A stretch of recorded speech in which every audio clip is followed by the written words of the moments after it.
Muy buenas a todos y a todas. ¿Tenéis todo listo para dominar una de las herramientas más potentes que existen en la programación?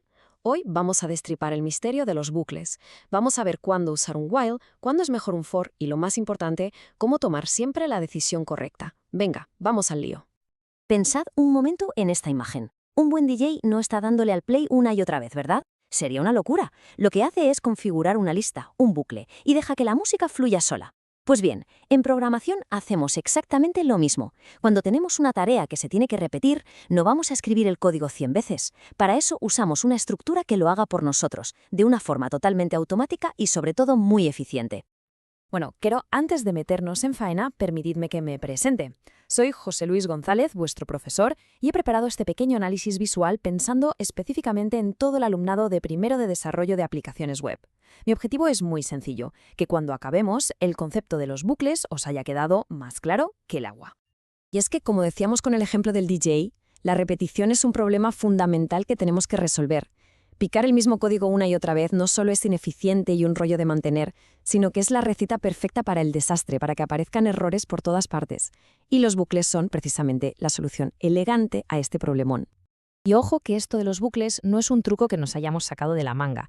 Es, de hecho, uno de los pilares de la programación estructurada. Existe algo llamado el teorema de la programación estructurada, que suena muy serio, pero que básicamente demostró que cualquier programa, da igual lo complejo que sea, se puede construir usando solo 3 estructuras básicas. Esto, como os podéis imaginar, hace que el código sea muchísimo más lógico y fácil de seguir. ¿Y esos 3 pilares cuáles son? Pues mirad, súper sencillos. El primero es la secuencia, que es simplemente ejecutar una instrucción y luego la siguiente, en orden. El segundo es la condición, que nos permite tomar decisiones con un if, por ejemplo. Y el tercero, la iteración, que es, ni más ni menos, la repetición. Y es en este último pilar donde nos vamos a sumergir hoy. Y aquí es donde entran en juego nuestros protagonistas, los bucles. Son las herramientas que nos dan los lenguajes de programación para poder hacer esa iteración. Son, por así decirlo, el corazón que bombea la repetición dentro de nuestros algoritmos. Vale, lo primero y más importante que hay que entender es que hay como 2 grandes familias de bucles. Por un lado tenemos los bucles indefinidos. Estos se repiten mientras algo sea verdad, pero no tenemos ni idea de cuántas vueltas van a dar. Y por otro lado están los bucles definidos, que son todo lo contrario. Están diseñados para repetirse un número de veces que conocemos perfectamente antes de que empiecen. Venga, pues empecemos por el más flexible de todos, por la navaja suiza de los bucles, el bucle while. Su propio nombre en inglés nos da la pista, significa mientras. La mecánica del while es muy sencilla, pero es fundamental entenderla bien. Primero, comprueba la condición. Si es verdadera, ejecuta el código que tiene dentro y vuelve arriba a comprobar otra vez. Pero ojo, si de entrada la condición es falsa, el código de dentro del bucle no se va a ejecutar ni una sola vez. 0 veces. Es como el portero de una discoteca. Primero comprueba si estás en la lista y solo después te deja pasar. Ahora, ¿qué pasa si necesitamos que el código se ejecute sí o sí la primera vez y por luego ya vemos si repetimos? Pues para eso existe su primo hermano, el do while. Este bucle es de los de primero dispara y luego pregunta. Primero ejecuta el bloque de código una vez y después al final evalúa la condición para ver si tiene que volver a empezar. Te garantiza como mínimo una ejecución. Entonces, ¿cuándo usamos estos bucles? Pues son perfectos para, por ejemplo, los menús de opciones, donde primero tienes que mostrar el menú una vez. También para validar datos, el típico introduce una contraseña válida que se repite hasta que la persona acierta.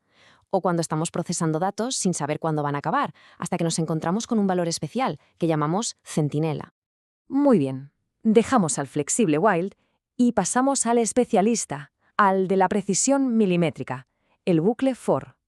Este es el que vamos a usar cuando sabemos de antemano, con total seguridad, cuántas repeticiones queremos hacer. A ver, la estructura del for al principio puede asustar un poco, con tanto punto y coma, pero ya veréis que es pura lógica concentrada en una sola línea. Tiene 3 partes. Primero, la inicialización, donde creamos una variable que nos servirá de contador. Segundo, la condición, que se revisa antes de cada vuelta, igual que en el while. Y tercero, el paso u incremento, que es lo que se ejecuta al final de cada vuelta para actualizar nuestro contador. ¿Y esto para qué nos sirve? Pues para los casos más típicos que se nos puedan ocurrir. Para contar del 1 al 10 o de 10 a 1. Para recorrer todos los elementos de una lista uno por uno sin dejarnos ninguno. O para generar la tabla de multiplicar de un número. Es una herramienta súper útil y que veréis constantemente. Y aquí es donde la cosa se pone de verdad interesante. Podemos meter un bucle for dentro de otro bucle for, a esto lo llamamos anidar bucles. Es la técnica perfecta para trabajar con cosas de 2 dimensiones. El ejemplo clásico es generar todas las tablas de multiplicar, del 1 al 10. El bucle de fuera va cambiando de tabla, ahora la del 1, ahora la del 2, y el bucle de dentro va recorriendo los números del 1 al 10 para cada una de esas tablas. Brutal. Muy bien, ya tenemos a los dos contendientes en el ring. Por un lado, el while, el flexible. Por otro, el for, el preciso. Ahora llega el momento de la verdad. ¿Cómo decidimos cuál usar en cada situación? Fijaos en esta tabla, que lo resume todo genial. El criterio clave, la pregunta del millón es, ¿sabemos el número de vueltas de antemano? Si la respuesta es sí, for es casi siempre la mejor opción.